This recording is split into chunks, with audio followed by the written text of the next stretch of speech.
I'm Symphony Privet. Thank you for joining us here on Featured. We hope to inspire or simply make you smile with uplifting stories across the country. All right, let's head over to Idaho first, where people are finding their rhythm and community. Maggie O'Mara speaks to a young man who shares how a dance party is opening up his world to new possibilities. Brenner Parkinson was diagnosed with autism at a young age. There's so much to say. He started off life not being able to talk.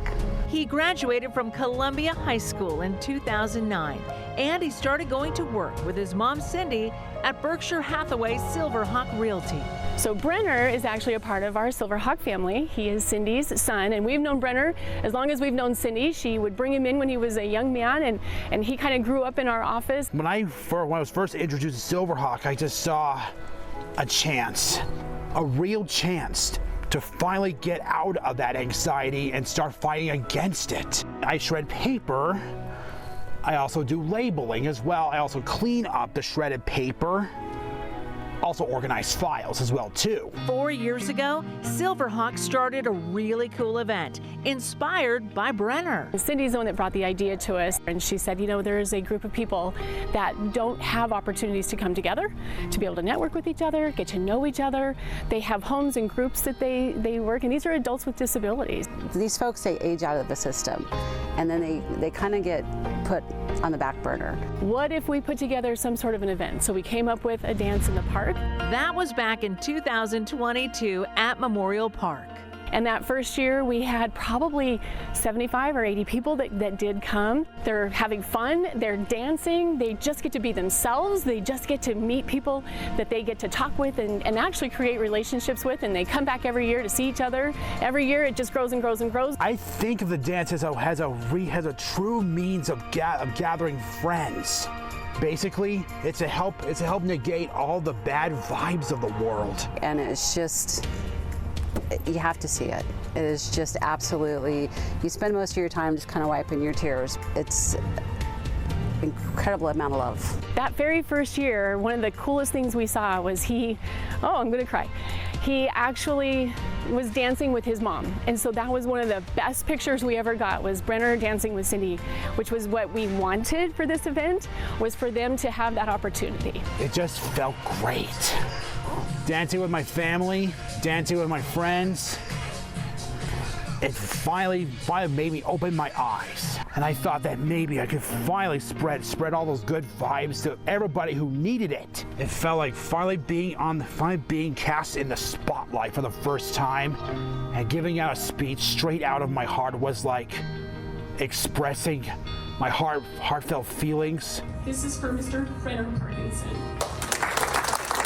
Last month, he was given the Star Award from Silverhawk Realty, and he gave yet another speech. And what does it mean to you to get an award like that? To me, it means reach out to the stars. Brenner has a special message for all people with disabilities watching this story. That they need to spread their wings. They need to socialize with others. Get out and do something out there. Yes, get out there and do something. That was Maggie O'Mara reporting. Running 60 miles through Forest Park is tough enough, but one man did it while chasing a record in Oregon. And as Art Edwards shows us, the run was just one part of a much bigger journey.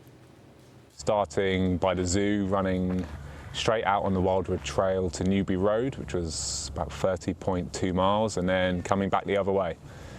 And yeah, setting a record on it, which was previously out 8 hours and 29 minutes, and I did it in 8 hours and 4 minutes. This record was years in the making. A.J. Hansful was a member of the United Kingdom's Royal Marines, but in 2018, he suffered a traumatic brain injury. It changed the course of his life. Suddenly, something I thought was going to be my career for my whole life was torn away from me. And I lost 40% of the function in my frontal lobe in an instant. And it took sort of 6 months of intensive physiotherapy just to learn how to walk again. He's done far more than walk. Trail running and running long distances became his passion. I found sort of being out in the trails to really, yeah, it probably saved my life. Like, it was a lot of mindfulness, sort of acted as my escape and meditation, and just a way to process those heavy feelings. And now, yeah, sort of 7 years on, I really appreciate being able to disconnect and spend time with myself and sit in my own thoughts. And it feels, yeah, like a proper adventure. While Hansball ran the Wildwood Trail as a solo runner for his record, he had a team supporting him. 60 miles is a long way. It is, but it's also not. Like, a road marathon's a very different thing, and this is just slower.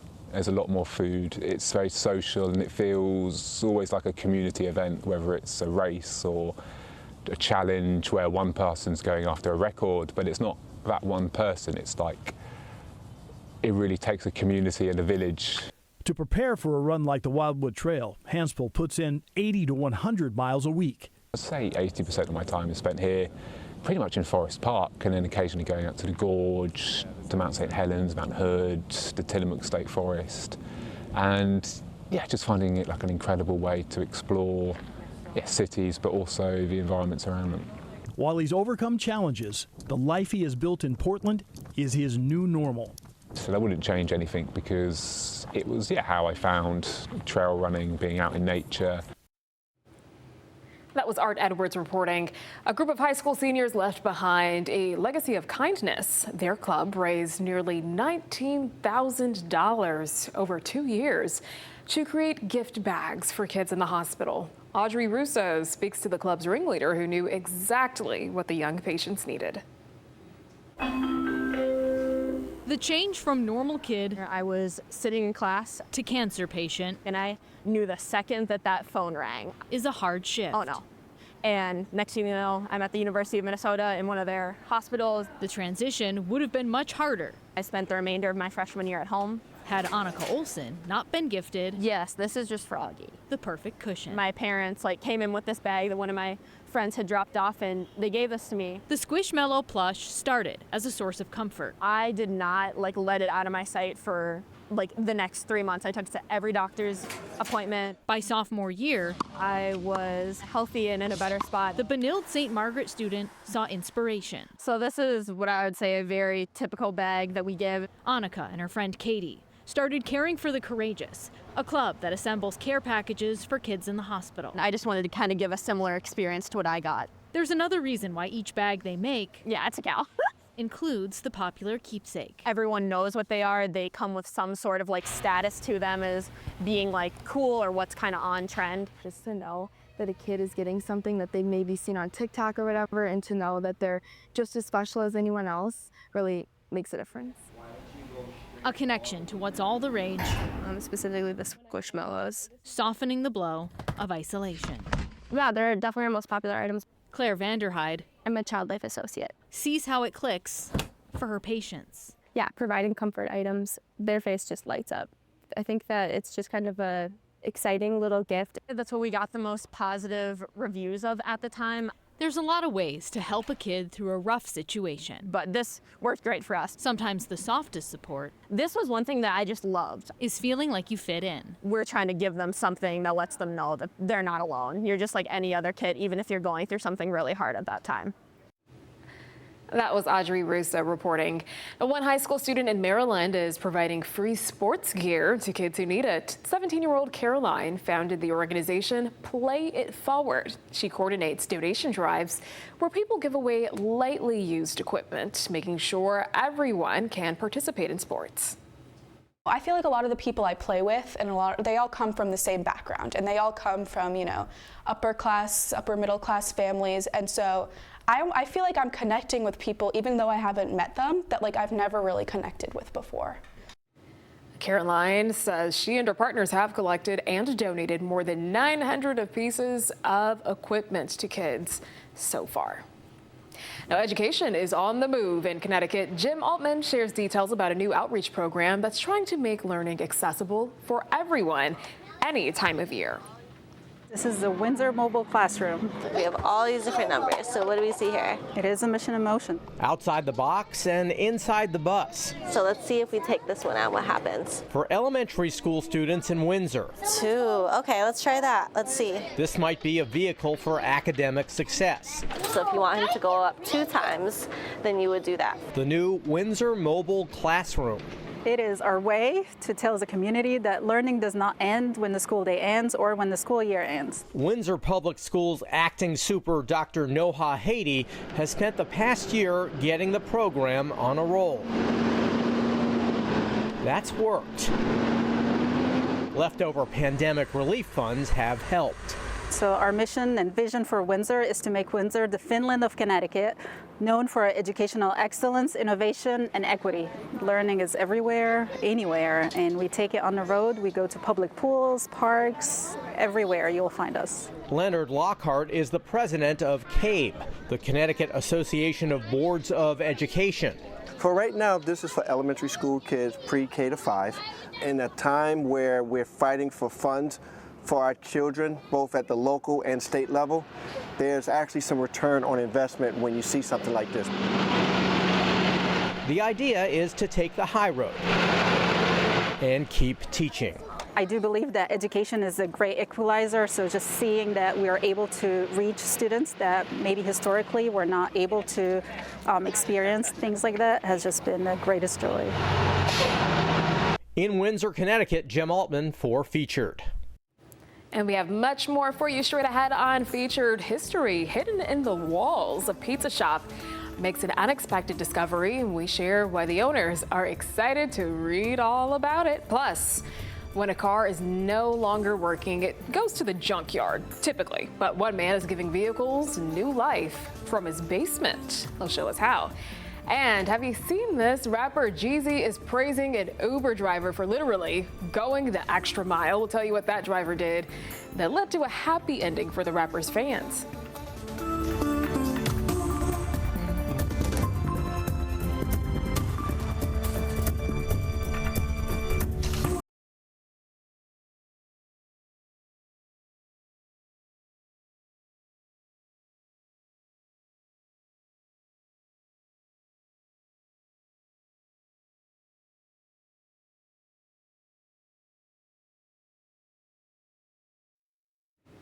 Welcome back. Renovations at a long-running pizzeria turned up something very unexpected in New York. Courtney Courtwright shows us how the new discovery is giving the town a taste of the past. Kind of neat to be one of the oldest places in Hamburg. Now Pizzeria has layers of history. But it's not just what you see on the outside. It's been up since, 70. It's also what was tucked away inside. I think it's amazing that it's almost 150 years old. That shows memories from long ago. He actually ripped off one of the boards and pulled out a chunk of newspaper. As they're doing renovations, an Our Fair newspaper from 1881 was found. Brittle, and if you touch it, it crumbles and falls apart. Page after page. There's a P.O. box, and it says New York. Offering a glimpse of life back then. There's a lot of home remedies on there. There's a poem about a woman's life. Finding old newspapers inside walls isn't uncommon. If we peeled off more of the vertical planks, we would have been able to find probably more newspapers. Back then, they were often used as insulation. But the fact that it was still here after all these years was pretty neat. And since then, Jolene has been digging deeper. I sat at my desk for 10 hours just looking up everything I could find. Into the story of 88 Main Street. There was 5 different women's clothing stores that were here. There was a photography studio, and then there was a dry cleaners here. Paying tribute to the past. So now it's, encased in the walls. And legacies built here over decades through family, tradition, and time. And that was Courtney Courtwright reporting. The furniture comes in all shapes and sizes, and it can even be made from practically anything. Kyle Ennis takes us to Pennsylvania to meet a car enthusiast who is repurposing rides into something you can lounge on. The rear clip of a 1957 Chevy Bel Air started it all. There started the adventure that became maybe an obsession. 55-year-old York County resident Dave Schaefer turns cars into furniture. He says he's a fan of nostalgia, his basement acting as a time capsule to the past. I'd call it a creative outlet as far as something to do. Some people might consider it art. I personally don't consider it art. I call it my detox time. The obsession is now more than 30 years in, with 4 couches complete and 2 currently in the works. The projects are each made from scratch and take 2 to 3 years to build, with no plan ahead of time. We just let the car do the driving because, like you said, you have to be able to sit in it and it has to be comfortable. And each car is different. Craig Justice has worked with Schaefer since the 90s and is the bodywork and paint specialist while converting the cars. The process for the 2 includes sourcing parts and materials, shaping, painting, and upholstering the vehicles. We spend more time thinking than we actually do working, you know. It's like, oh, will this work? Will that work? Let's try this, let's try that. The pair says they hope people see new life in the decades-old cars. Things were built to last instead of to exist. I consider these cars, couches, a second life for that car because it wasn't good enough to live on. That was Kyle Ennis reporting. Let's jump into the fast lane now in Ohio, where young race car drivers are picking up speed. Look at them go.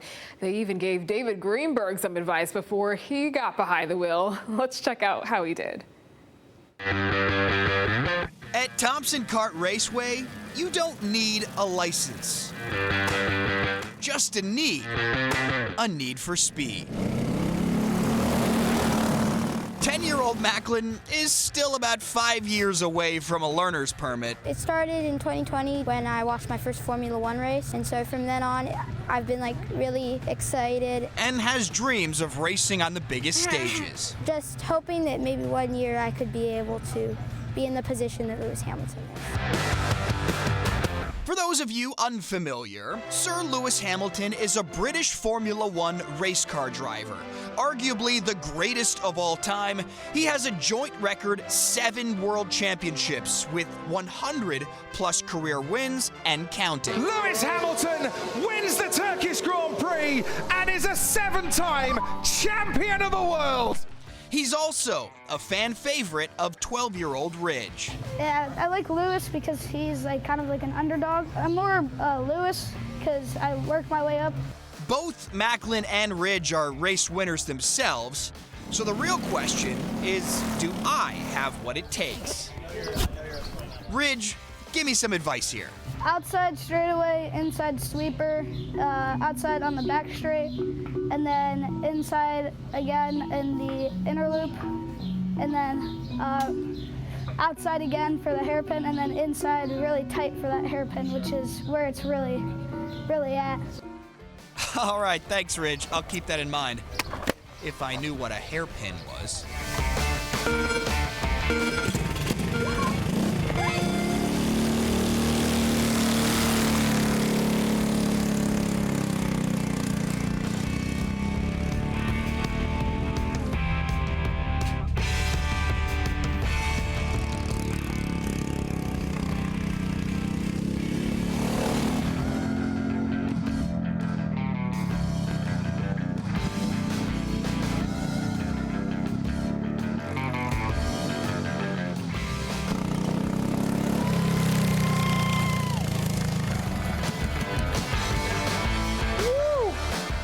Man, it is hot in this thing. That was David Greenberg reporting. He did all right. Don't you agree? All right, still ahead on Featured. We meet a dog groomer who is helping pets get in touch with their wild side. Plus, the hockey team had a close call with, look at that, a grizzly bear as they filmed a promo video. We've got a look at the narrow escape coming up right after this.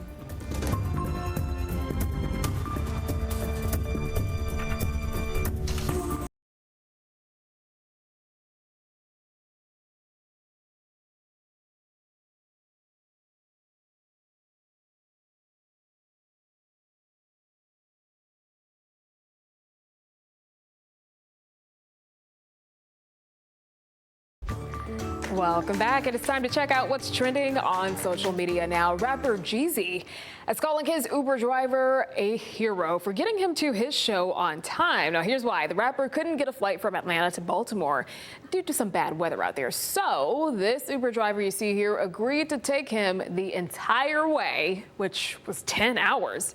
Woo.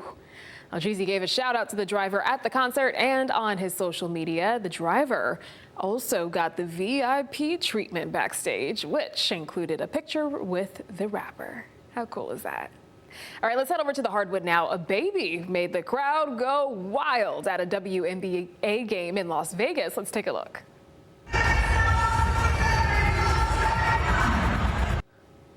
All right, during halftime, mamas and their little ones took to the court for a crawl race, but one baby girl stood tall above them all. Look at her go. At the midway point, she got to her knees, then to her feet, and cruised to her mom, not only getting the victory, her parents said those were her very first steps. Wow, I'm sure that family will remember this moment forever. She did it in front of all those folks. Way to go, little one. Now, cameras capture a pretty scary moment for an NHL player and a mascot. Take a look at this. Right there. Oh my God. Yeah, this is no joke. The Seattle Kraken hockey team had a close call during a photo shoot in Alaska. Player John Hayden and mascot Bowie were filming a promotional video in a stream when, look at that, a bear showed up, a grizzly bear. It got closer and closer and eventually chased them out of the water. Now, the team posted later that no bears or trolls were harmed during the encounter, and Hayden jokingly blamed Bowie, saying that the bear was interested in the mascot's look. I bet it did look like something to the bear. My goodness. Thankfully, they made it out safely. Alrighty, that is a wrap on what's trending. Here's what you can expect up next. It started with one man's mission to better his health, and now he has created a community that spans generations. See the story behind one city's most beloved free fitness class. That is coming up right after this.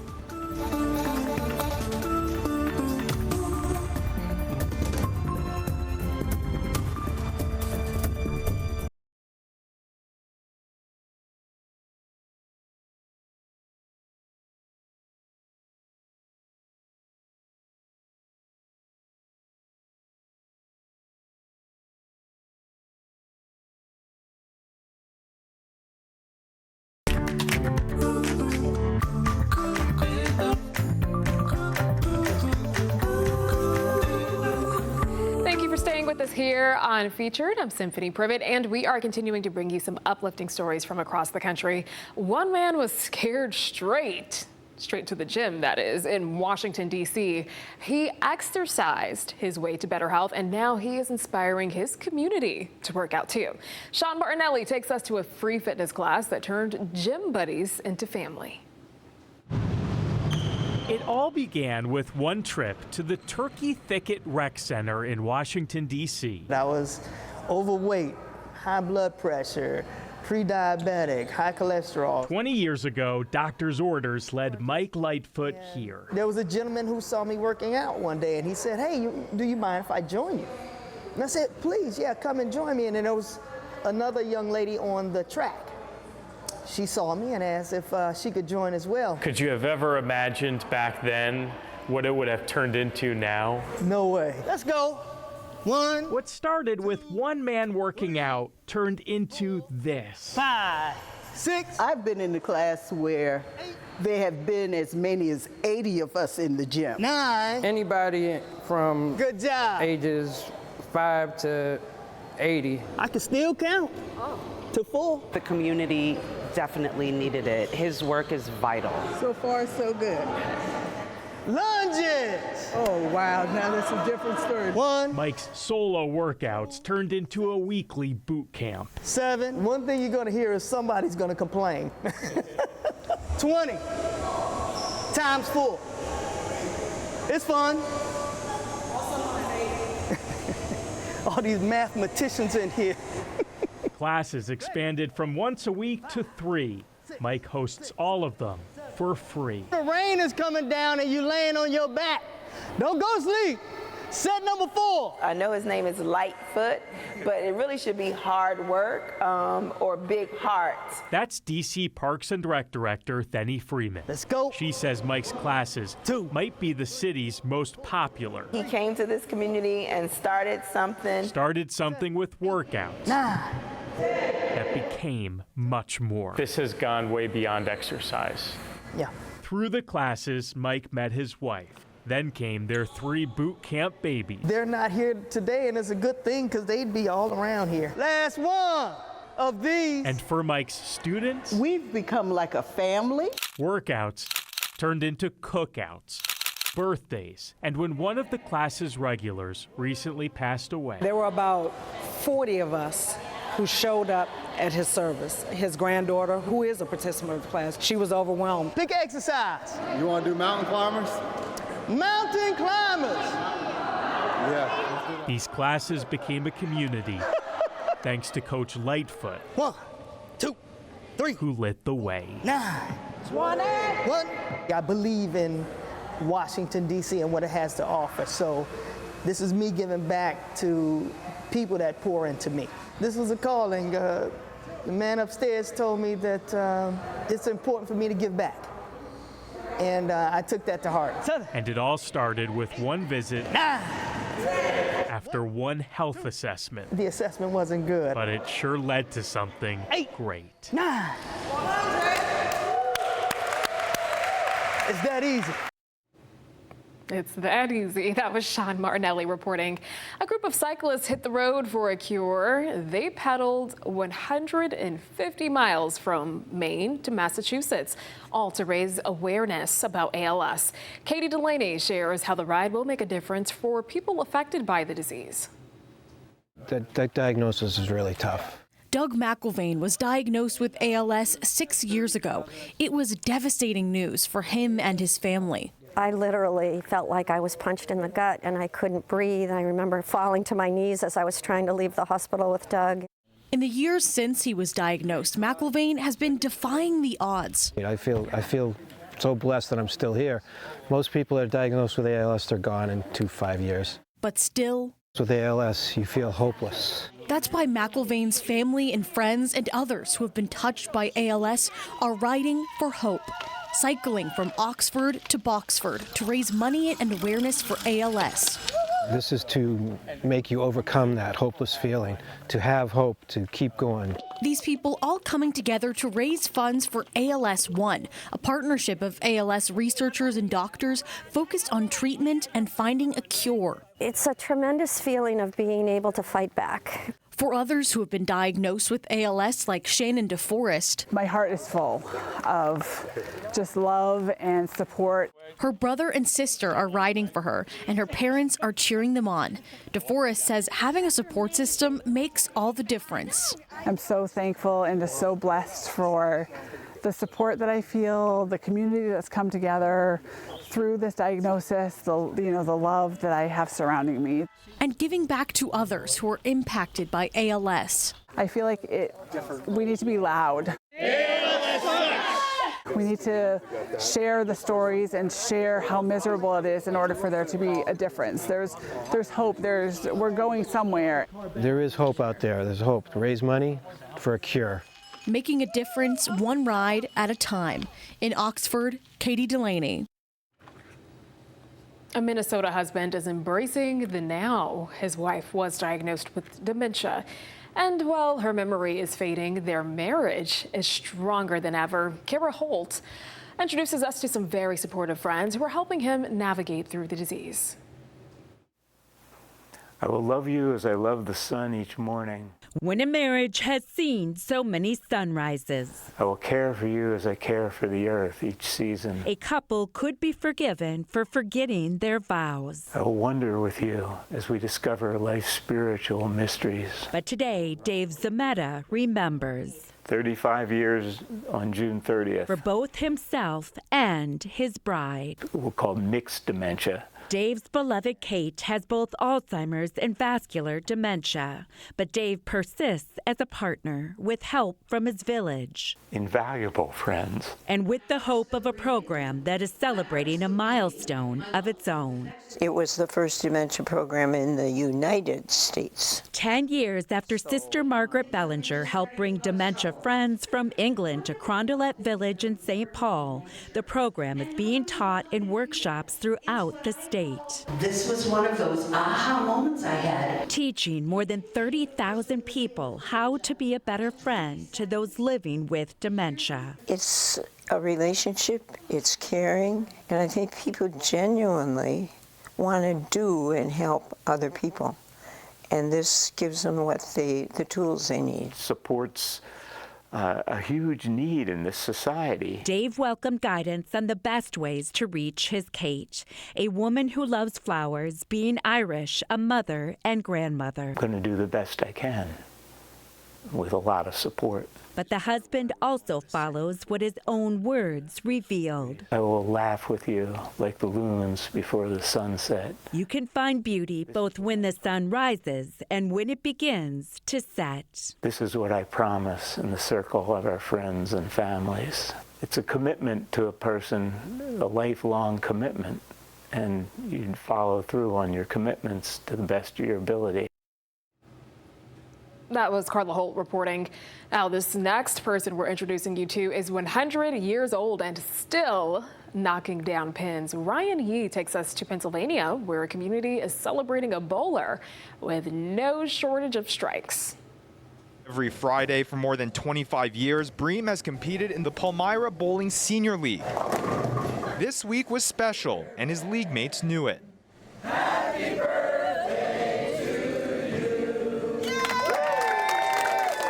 It was a 100th birthday celebration that reflects exactly why Bream continues to lace up his shoes. Decades of bowling that has always been about who he's playing with rather than how he plays. It's really special. I mean, I don't care too much what I get as a bowling score, but I like to be with friends. It's great to bowl with these people. But don't be fooled. The new centenarian still has it. His team, the Roadrunners, have won back-to-back seasons and currently lead a third. His league mates are still in awe. It is incredible to see a man or anyone who is 100 years old or even in their high 90s being able to go down the steps, make the approach, and throw a ball. And sometimes he does get strikes. It's hard to believe. It's hard to believe, really, but he's in good shape, so there's no reason for him to quit right now. A sentiment that the now 100-year-old bowler agrees with. Bream has no plans of stopping. That was Ryan Yee reporting. Now, at most rodeos, the spotlight usually shines on the bull riders, barrel racers, and kids doing the mutton busting. But behind the scenes, one young cowboy is quietly becoming a star in his own right. Jesus Martinez shows us where this pint-sized helper is making a big impact. At a young age, I'm 9 years old. This young rodeo hand already knows the ropes and the sheep. I just move around and I do what they tell me to do. Before the gates fly open, the rodeo starts behind the scenes with some face paint. We get out here early and they get my face makeup. And a little mutton mischief. I usually, when they're riding, when they fall off, I go and check if they're okay. Call it rodeo rescue. The job may be small, but the heart behind it is huge. And sometimes they just cry a whole bunch because they don't get very far. Before helping out, this rising star was in the spotlight. Well, I started riding the sheep, and then I got a little bit too old to ride them, and then I started doing this. But he didn't just ride sheep. It will open when all the kids go to the middle, and some more button shoots. Cooper was a mutton busting star. And I became the world champion. And the rules are simple. One rider, one sheep, and hold on tight. I got on a sheep. And then it kind of went over to the corner, and I stayed on. And I just got really far than anybody else. That's a cowboy! Whether it's hitting the arena floor but when it's time to shine, we open it. Or herding sheep back into the pen. And then they open this part to let the calf out. It's a full-on operation. This is Uncle Josh driving the tractor, and this is how we get the ground nice and flat, because if we don't get it flat, there's going to be a huge mound somewhere. With big dreams and bravery in his boots. Well, when I grow up at the rodeo, I want to be a bull rider or a bullfighter. This young rodeo helper is proof that in the world of rodeo, the next generation is already stepping up. Oh, there's at least maybe 100 or 200 seats. That was Jesus Martinez reporting. Well, don't go too far. We have more featured for you straight ahead. Here's what's coming up. Paw prints for a cause. Why one organization is going skin deep to give a lifeline to rescues without a home.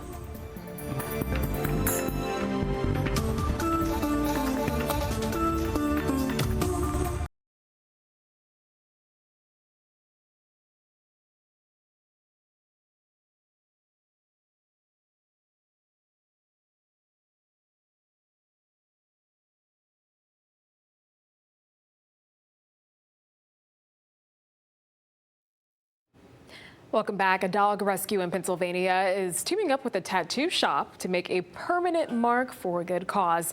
Tyler Poglich shares how a little pain could help a furry friend heal. They say love leaves a mark. At a tattoo studio on Cumberland Street in Lebanon, you hear the buzz before you see the ink. So we have everything from very simple line work tattoos all the way up to shaded in versions of the different breeds of dogs that you could choose from. Every design is one of a kind. Every line done with purpose. This ink isn't just skin deep, it saves lives. Some of these dogs, when you look at the vet bills, some of them can run like $10,000. And we don't want to let any dog down. Every little bit helps. Davis Dog Farm isn't lined with kennels or cages. It's a network of foster homes, a shelter without walls. They take in dogs from high kill shelters, owner surrenders, and rescues in need, giving each one a shot at something better. While they're in foster, we do all of their vet care, we do all of their food, we do any kind of equipment or medical needs they need, anything we can do to really rehabilitate them. Tattoos cost $150, with $50 from each going directly to Davis Dog Farm. A lifelong commitment that helps a four-legged friend find theirs. It feels really good, and I think it brings a lot of joy to the people that get to participate in something like this for those exact reasons. They get something that they care about on their bodies. A lot of times it's very personal. It's for their own personal dogs and pets. It's not the kind of rescue that needs a cape, just a needle, a name, and a little love. That was Tyler Poglich reporting. Well, a dog groomer is getting a little creative with her clippers. She is transforming pets into zoo animals. Renee Knott takes us to Missouri to show us how. She's the first to admit it. I pretty much fit right in with being crazy and liking to stand out. She's not your usual dog groomer. It's weird, but I'm weird. I like weird. Inspired by her difference, I am becoming an artist. Nikki Flores uses her clippers the way a painter uses a brush. I wish I could just, take a blank dog and, paint my heart out. She transforms dogs into other species. Like safari animals or something like that. Nikki has long had a fascination with animals. I've had every little critter when I was young, hamsters and birds and lizards and everything like that. Now, she's able to snip, brush, and make her own zoo. That took about 5 hours, from a dog to a giraffe. Each transformation. Some of my clients, this is their dog's new personality. Like they can't see their dog any other way now. Is carefully thought out. Study, practice the stripes, print out pictures of what I want it to look like. And using non-toxic dyes. You can eat it, but I'm not going to, but it's safe enough to eat. She's living up to the name on her workplace. You have to, do cool cuts to make a dog look like a giraffe and then dye it too. in a fairly short amount of time. I've only been doing this for about 2 years. Her cuts, It's completely a new skill. have improved. I really like the feeling that I get when they're done. And for Nikki Flores, Every new creation that I do on a dog is my new favorite. the creativity is just beginning. I feel like I am at the top of my game right now, for sure. And I still research and try to get better. There are lots of things that I still want to learn. That was Renee Knott reporting. Hundreds of people spent the day turning concrete into canvases. Emma Bucher takes us to Illinois for a chalk art celebration. It's the 9th annual Chalk Arts Fest. This year's artists ranging in age and experience. I've been competing since the very first year. I think that was 2017, 2018. Again, I've never done chalk art in my life.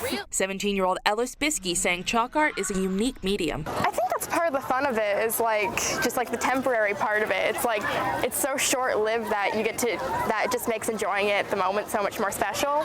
Chalk artist Rebecca Quick agrees. I like the tactileness of it, like the ability to rub it into the cement and make it kind of vibrant. Families enjoying the free festival featuring live music, food and drinks, and of course, eye-catching artworks. That one looks awesome. Some artists inspired by fantasy. I kind of wanted to do something very ethereal. Others drawing from everyday sights. Thank you. It's having the desired effect. Spending hours on artwork that can be erased in a single rain shower. Artists say that's the real fun. I like that it's on showcase for the weekend, and then the next day it might rain, or during the fest it sometimes even rains, so being flexible. Yes, the memories are there.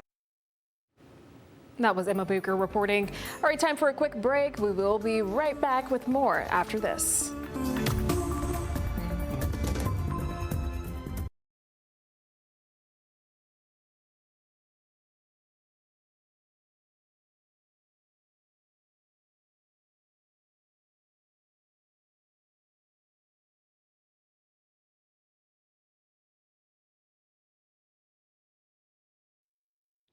One company is bringing a piece of paradise to board meetings. Jeff Zevely takes us to California to show us how.